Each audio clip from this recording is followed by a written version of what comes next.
to your access point to Washington. I'm Ayesha Tanzeem. As Hurricane Sandy smashed into the eastern seaboard of the United States, leaving a trail of dead bodies, flooded cities, and billions of dollars of damage in its wake, some climate science experts hinted that it might be a sign of things to come. Let's take a look at Sandy and its fury.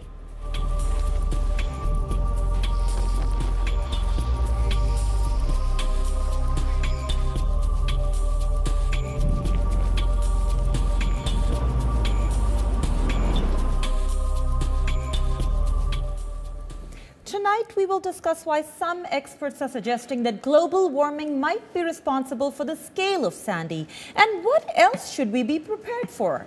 And we have a great panel of experts with us. In our Washington studios,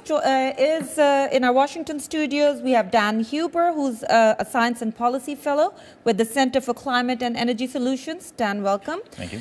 Joining us on Skype from Lahore is Adil Najam, the current Vice Chancellor of LUMS, who served as a lead author for the Intergovernmental Panel on Climate Change. And for this work, the panel received a Nobel Peace Prize along with Vice President Al Gore. And joining us on Skype from Washington is Lawrence McDonald, who's with the Center for Global Development. Gentlemen, welcome to the show. Thank you, Ayesha. So here's a question, Dan, I'll start with you. Did Sandy become stronger because of climate change? Well, there is a scientific body of evidence that's related to the kind of conditions that we saw when Sandy was moving up the East Coast.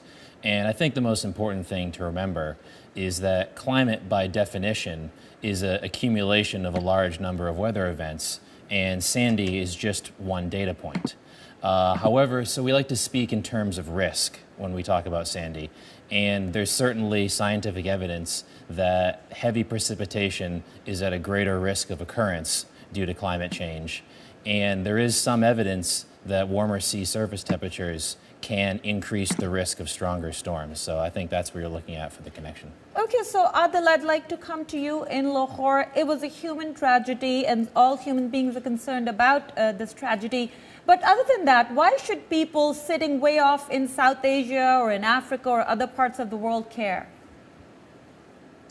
I think people should care whenever people anywhere get affected by any natural disaster, by any tragedy of any form. People in Pakistan should care about Sandy for the same reason that people in the U.S. should care when a flood hits Pakistan.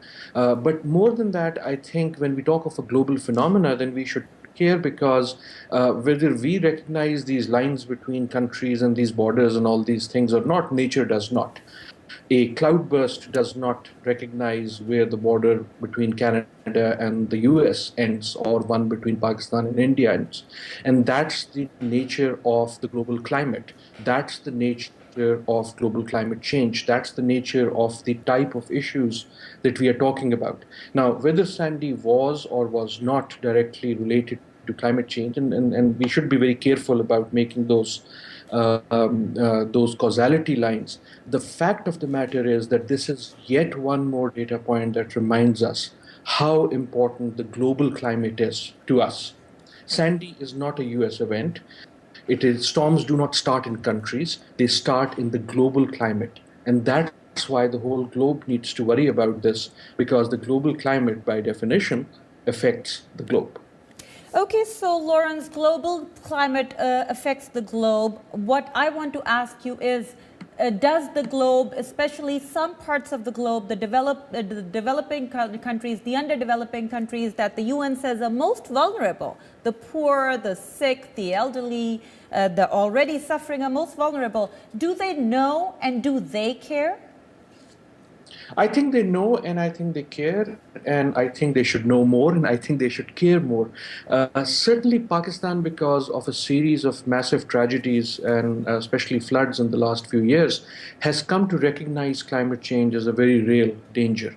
I do sometimes worry that there is also the danger of misunderstanding the phenomena. And sort of many in Pakistan say, okay, we got the flood because of climate change. Things are not that simple. Things are much more complicated. Climate change becomes one more factor that exacerbates these climatic events. But the reason they know and the reason they are vulnerable is not because the weather system has it against poor people, But poor people, wherever they are the least prepared for and therefore the most vulnerable to any sort of calamity.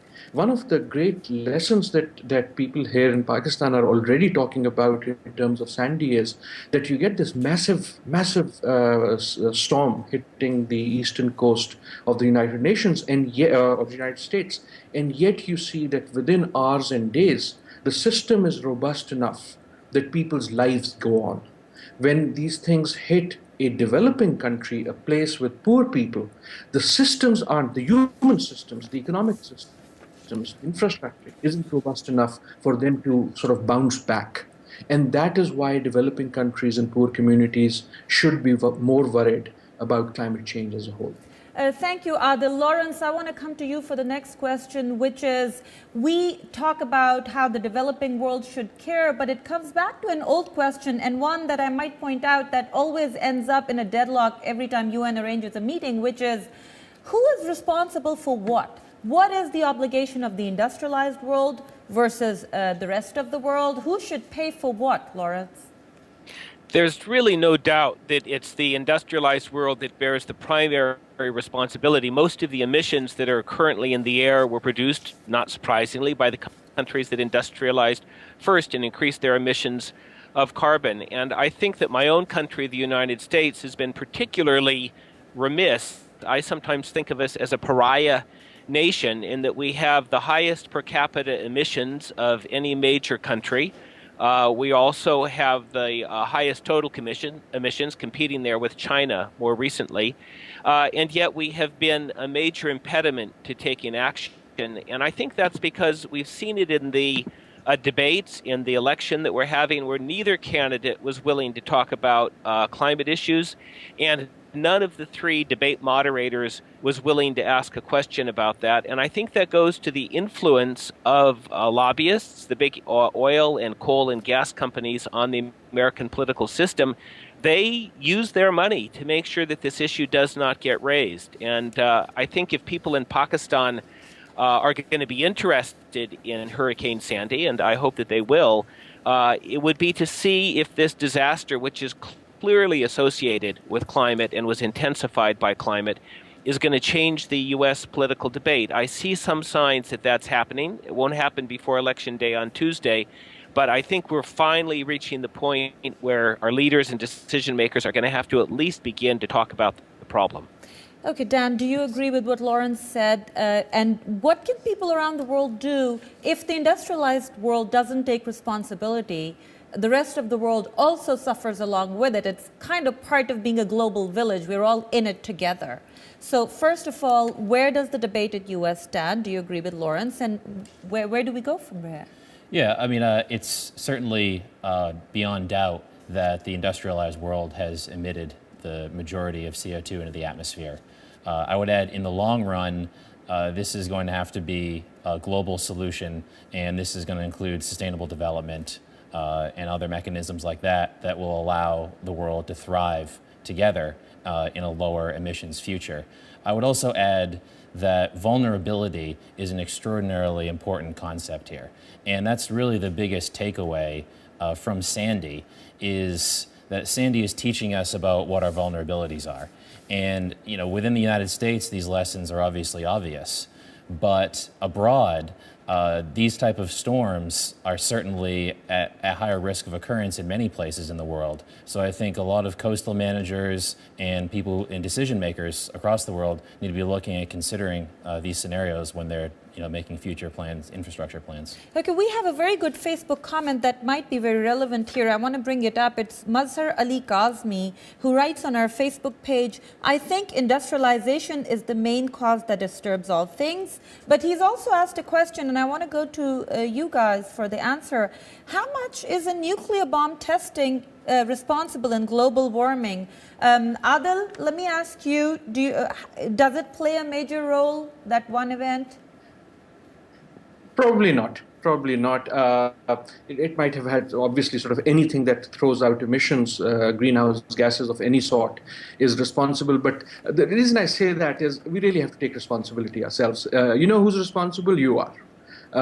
You know who's responsible? I am. You know who's responsible? Every time we drive a car, we are. Now, some are more responsible, some are less. Those who have cars are more responsible, maybe, than those who don't.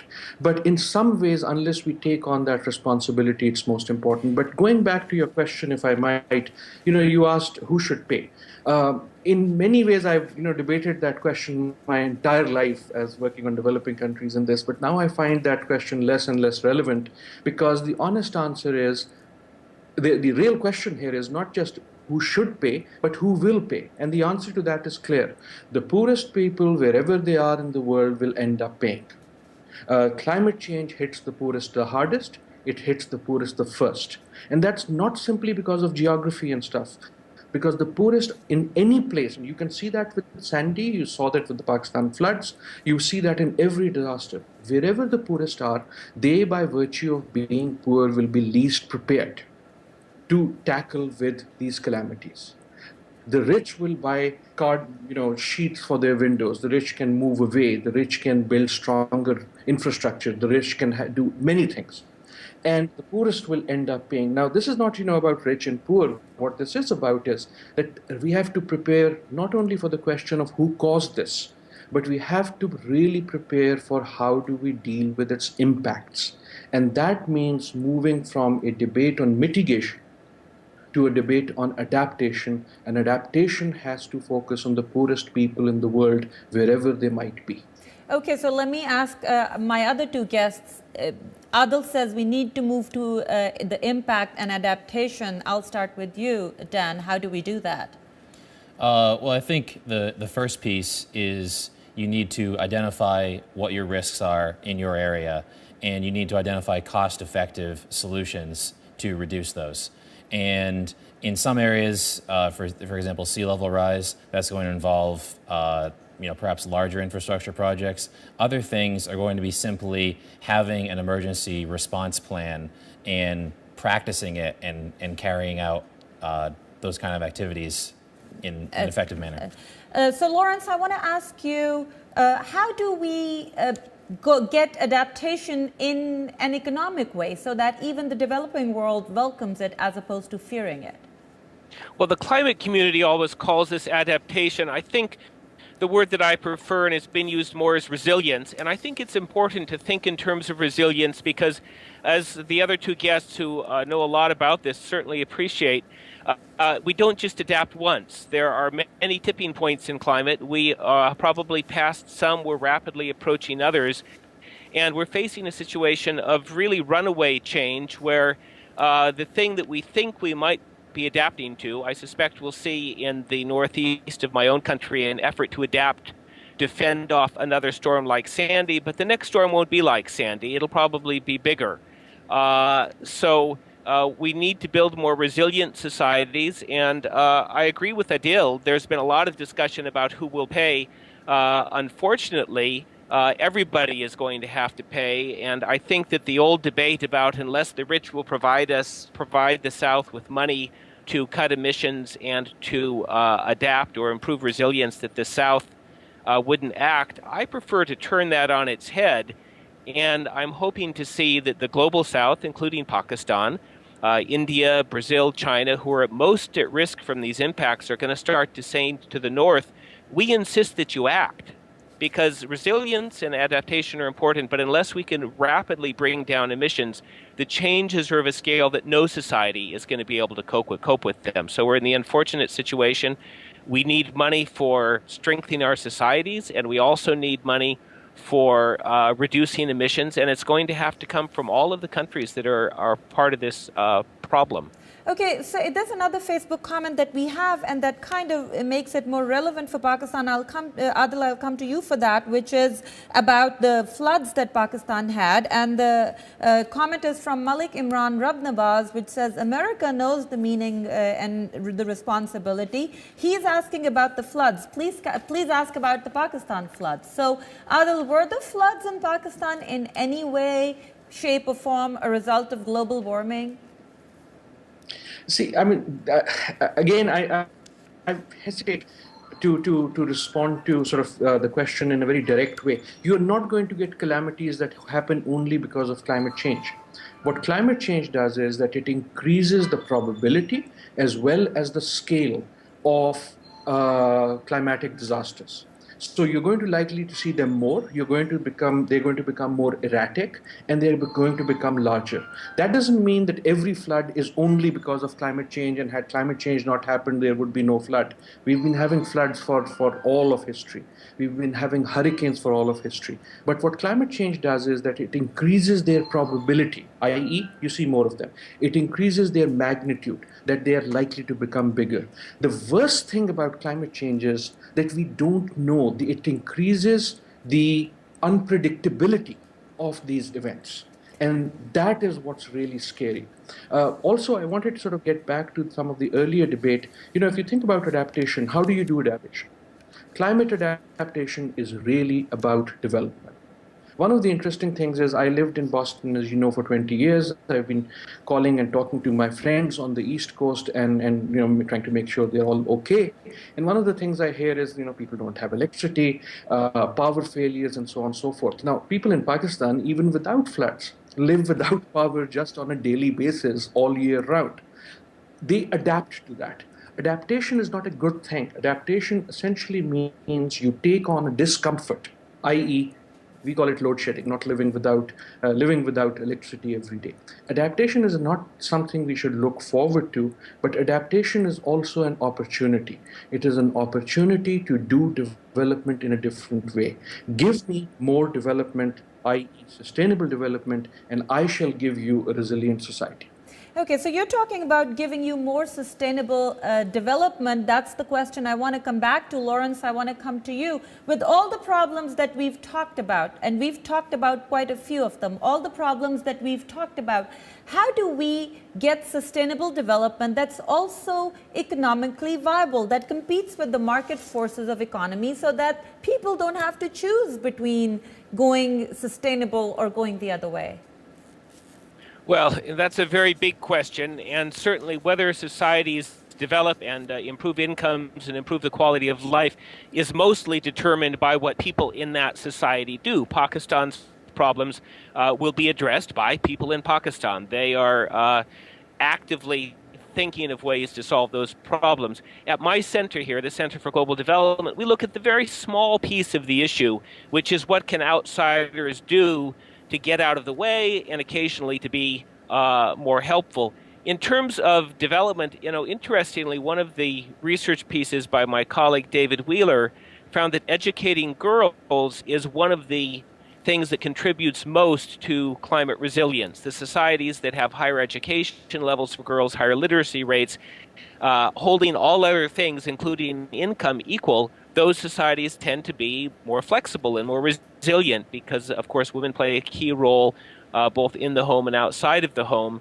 in helping societies to cope.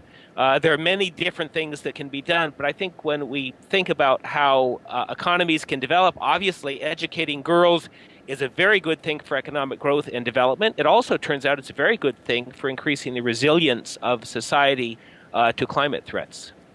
Okay, well, so we go from climate change to women's education, which seems to be related, even though people don't understand it. Let's come back to, again, sustainable development. And Dan, I want to ask you, after the floods, when the homes were rebuilt, it was said that they were more sustainable. I come back to this issue because this is where it all breaks down to.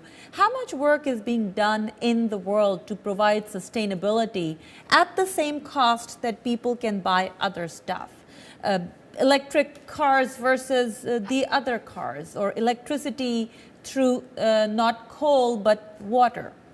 Yeah, I think at the same cost is certainly a key part of that. However, I would take the cost picture and expand it. And by building a house that's less sustainable or driving a vehicle that's less sustainable, there's not actually lower cost. That cost is simply being transferred elsewhere. That for a house, that might be a house that's of higher risk, and we know risk has a real cost.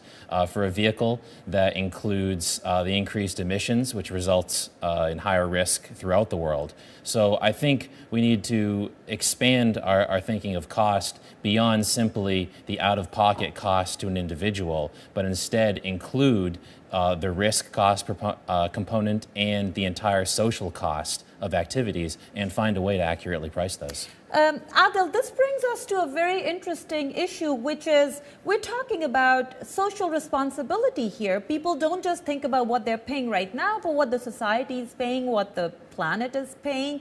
But that's very difficult to convince people to do when the world economy is like in the dump right now. In Pakistan, inflation is through the roof. In U.S., the jobless numbers are through the roof. How do you convince people who are paying out of pocket and living paycheck to paycheck to be socially responsible, pay a little bit more now so the planet can survive for another million or billion years?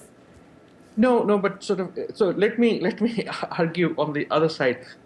First of all, the single best time to do sustainable development is when the economy is in a dump. That is why this is a good time for Pakistan to do sustainable development. And that is why this is a good time for the world to do sustainable development, because when the economy is in a dump, you can do something different. You are in fact compelled to do something different, and therefore you need to be bold.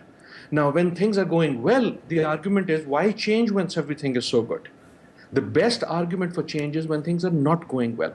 Second, the argument that sustainable development somehow has to be more expensive than other development is, I'm sorry, but just wrong. It has been wrong for a very long time, and in fact, it's an argument that's been thrust on us by those who never wanted change. The amount of subsidy you have put into the system to give ourselves unsustainable development, take that off and sustainable development becomes cheaper. As was very rightly said, you need to look at the real cost of sustainable development. You can build a cheaper house that will last you 3 years. You can build a much more sustainable house that is going to last you 20 years. Now, if you cost it over 20 years, it's going to be much more sustainable, much more cheaper. That is what, again, that's where the poverty argument comes back. The poor are compelled to live unsustainably because they do not have the resources to make longer-term investments. All of us around this conversation have no excuse because we can make those longer-term investments.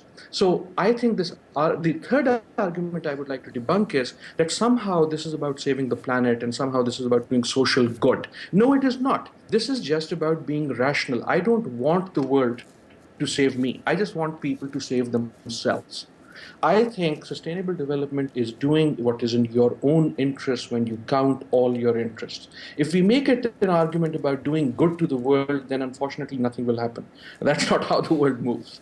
So what I'm arguing is, in fact, this is the single best time to do sustainable development. Certainly in Pakistan, I'll talk about energy, right? Pakistan has so little energy that this is the time to invest in the right form of energy. This is the time to think of wind. This is the time to think of solar. Solar at this point competes in Pakistan with hydrocarbon. This is the time to think about not just new types of energy, but conservation of energy. So we need to be much more aggressive and much more proactive in thinking about sustainable development as if it is in our own interest, rather than simply as a slogan about saving the world planet. Okay, so yeah, Lawrence, go ahead. I was coming Ayesha, to you. could I step in here? Yes, please I certainly agree with Adil about sustainable development and sustainable choices being both more ethical, more moral, and often more economical. But oftentimes, from the individual point of view, they are not. And this is where policy comes into it, and in particular, the ability to emit carbon into the atmosphere. If I have a lovely Cadillac and I drive it, it's a perfectly sound choice for me. It's a very bad choice for everybody else who don't get the benefit of riding in the Cadillac. That's why there has been all of this discussion around cap and trade and putting a price on carbon. And we need to reach an international agreement to price carbon so that those who are producing it, emitting it into the atmosphere currently at zero charge, will be forced to bear some of those costs. And of course, Nick Stern's report, the Stern Review, said that the appropriate price would be about $50 per ton. Right now, we don't have a global price, but it's very much in the interests of poor people in Pakistan and other developing countries that there should be a price because they are emitting very little. And if the rich can be induced to begin to pay for their carbon emissions, that'll generate some of the resources that we need to pay for adaptation, resilience, clean energy, and it'll also give the rich a reason to drastically reduce their emissions. So there's an important policy to this. We're not going to get to that just by saying sustainable development makes sense, let's do it. And I know that is not what Adil is suggesting. I agree with his arguments on sustainable development, but I think that the policy piece of it is extremely important. You want to jump in here, Dan? Yeah, I was just going to say that the policy piece is really a mechanism to ensure that the costs are being distributed fairly, because the impacts of climate change are certainly being felt by everyone, and it'll simply be more economically efficient if people can actually pay the actual costs. But this is what Adil said. I want both of you to jump in here. Yes. What he said, if we take away the subsidies for, for the non-sustainable stuff, the cost will be the same. But some of those technologies have developed. So gas prices in the world market, that technology has been developed. So now we probably need to take away subsidies from there and give subsidies to sustainable well, technologies? Certainly, subsidies are a direction that some countries have taken, particularly Germany with their solar industry. But I think there's no real reason to subsidize anything if you're fully accounting for the costs, which includes those socialized costs from increased emissions. In terms of particular political situations in some countries, the subsidy may in fact be the best way to go. But now, that sounds really good, Dan, but we know this happens with healthcare. We know that people don't account for the cost of health costs when they talk about, sugar or salt or other stuff. So it's not going to happen in an environment that people just think about all the costs. So Lawrence, I want to ask you, would subsidy be a good way for solar energy, for electric energy generation in some way? Well, I think I agree with Dan on this. What you want to do is change the relative costs. You want the socially positive things, the renewables, the solar and the wind, to become cheaper than coal. There's two ways you can do that. You can raise the price of coal and oil. The first thing you would do is take away their subsidies, if that were politically feasible. And the next thing you would do is tax the emissions. You would force the power generators that burn coal to pay for putting the pollution into the atmosphere. From an economic point of view, those would all be appropriate steps that would not involve subsidies. If you could do either one of those things, you probably wouldn't need the subsidies, because solar and wind are already reaching the point where they're approaching competitiveness with coal, which is the largest source of emissions.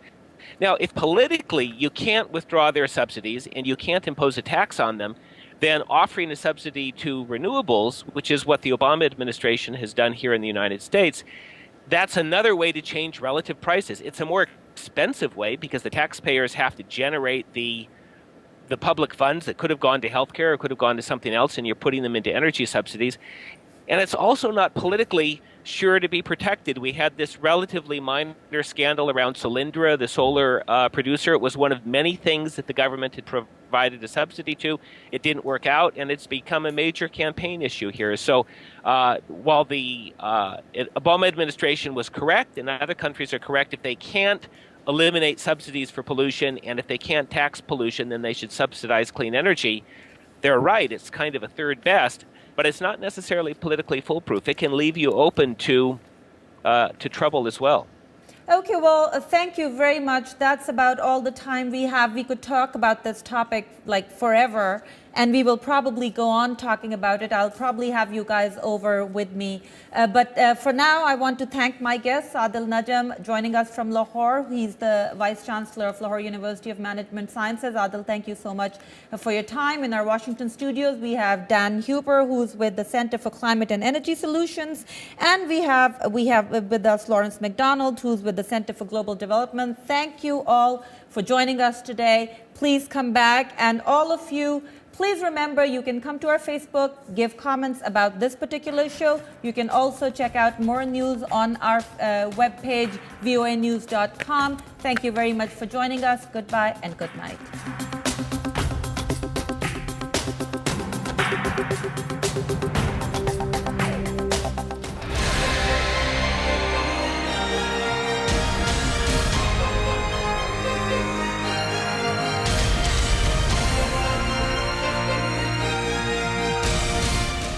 And I think the most important thing to remember is that climate, by definition, is an accumulation of a large number of weather events, and Sandy is just one data point. However, so we like to speak in terms of risk when we talk about Sandy, and there's certainly scientific evidence that heavy precipitation is at a greater risk of occurrence due to climate change.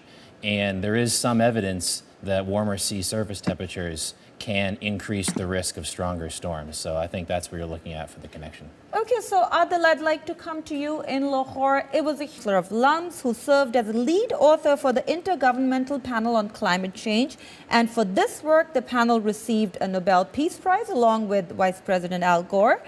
And joining us on Skype from Washington is Lawrence McDonald, who's with the Center for Global Development. Gentlemen, welcome to the show. Thank you, Ayesha. So here's a question, Dan, I'll start with you. Did Sandy become stronger because of climate change? Well, there is a scientific body of evidence that's related to the kind of conditions that we saw when Sandy was moving up the East Coast. Human tragedy, and all human beings are concerned about this tragedy. But other than that, why should people sitting way off in South Asia or in Africa or other parts of the world care? I think people should care whenever people anywhere get affected by any natural disaster, by any tragedy of any form. People in Pakistan should care about Sandy for the same reason that people in the U.S. should care when a flood hits Pakistan. But more than that, I think when we talk of a global phenomena, then we should care because whether we recognize these lines between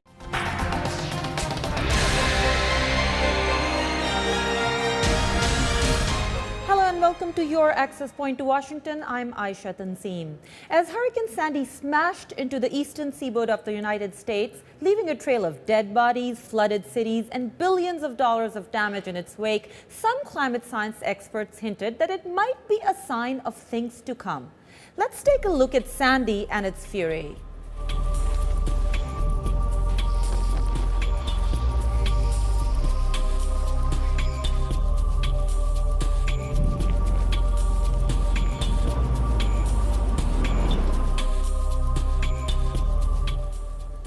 Tonight, we will discuss why some experts are suggesting that global warming might be responsible for the scale of Sandy, and what else should we be prepared for? And we have a great panel of experts with us. In our Washington studios, we have Dan Huber, who's a Science and Policy Fellow with the Center for Climate and Energy Solutions. Dan, welcome. Thank you. Joining us on Skype from Lahore is Adil Najam, the current Vice Chancellor